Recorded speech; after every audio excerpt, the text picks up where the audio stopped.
This is the Orc collectible minifigure from Series 24. He came out just last year and was my personal favorite minifigure of 2023. I'm always trying to come up with fun ways to use these guys in mocks, so today we're going to turn these barbaric orcs into a band of adventurers sailing the high seas. I'm going to build up a custom pirate ship for them, and then we're going to outfit a whole crew of orc pirates, all with different accessories and jobs. So let's get right into it. Before we start building the boat, I think we should meet the captain first. The orc captain grew up in a massive city that both bordered a harsh desert and the open ocean. You see, the orcs are native to the desert, historically living in the many caves and mountains found within it. But this young orc dreamed of crossing the ocean and exploring the world by ship. It took him many years, but he eventually found a job sailing for the Merchants Guild. He'd sail from city to city, hauling as much cargo as his little ship could carry. And that's where we find him today, preparing his crew for yet another long voyage. But we'll meet them a little later in the video, because we've got to start building. Here we have a simple little hull that I built, which will serve as the structure for our ship. To this, I'll add the back section of the boat. I tried to get a nice curve going up the back, and I've also included a small window for the crew to peer out of. Now we have these side panels, which will make up the bulk of this part of the ship. They're done with some basic brown and a couple of dark green plates. They attach super easily to two snot bricks that I have on either side of the ship, and the neat part about these side panels is that they're actually placed so that they have a slight downturn towards the middle, which will help give us a more unique angle on the final build. To finish off the skeleton of the build, I'm going to add on the front section of the boat. I've done this with a very common snot technique that allows you to have studs on two sides of a brick. The Viking village used this exact combination of parts for one of the roofs in that set. It gives us a perfect 90-degree angle, which will work perfectly for the nose of the ship.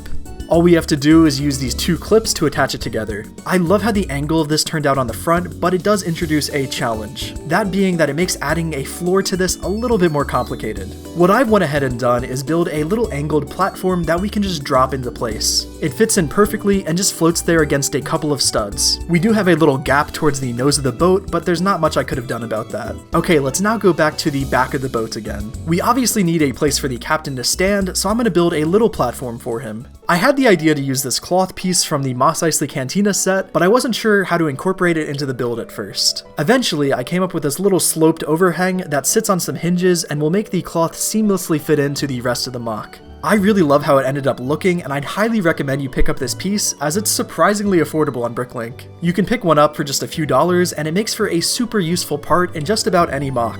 So now that the podium is done, we can just lower it on top of these tiles. That way, whenever we want to access the interior, we can just lift this section off very easily.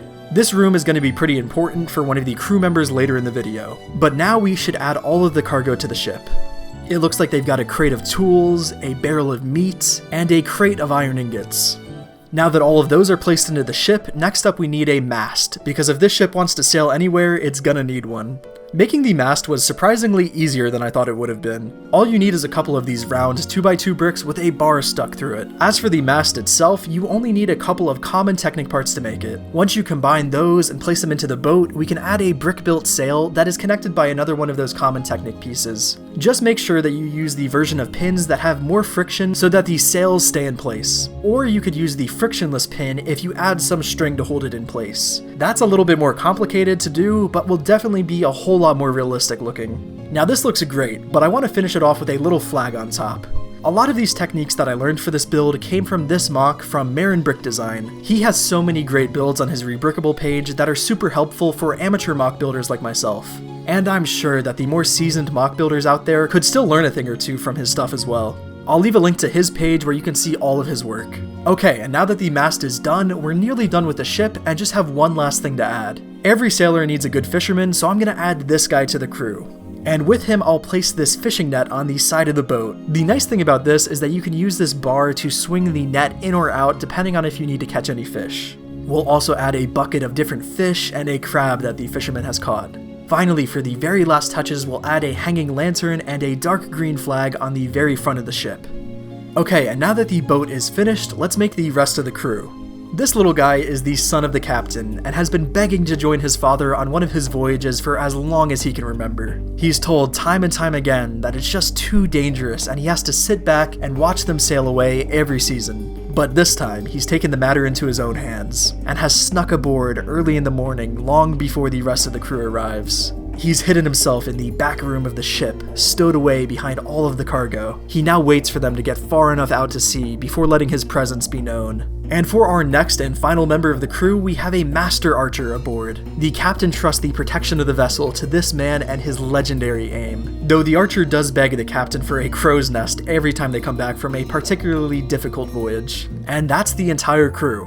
I set out to make this mock because I wanted to challenge myself to make a medieval boat. I've always struggled with getting the right shape on boats, but I think this is the best one that I've made yet. There is absolutely a ton that could be improved, but I am really happy with the way this turned out, because I was expecting it to be just plain awful. The mast and hull of the boat are definitely the most challenging things to get right, especially if you don't have a very deep parts collection. But again, there is no better way to learn than just by trying. So with that being said, I hope you all liked this mock, and I'd love to hear about any tips or techniques for building a realistic looking ship that I should know about. I'm always open to constructive criticism, as I think it's really helpful to get an outside perspective when building. So if you take away anything at all from this video, it's that you would be surprised by what you can build with a limited parts collection and a little bit of trial and error. That's pretty much all I've got for you today, so as always, thank you so much for watching.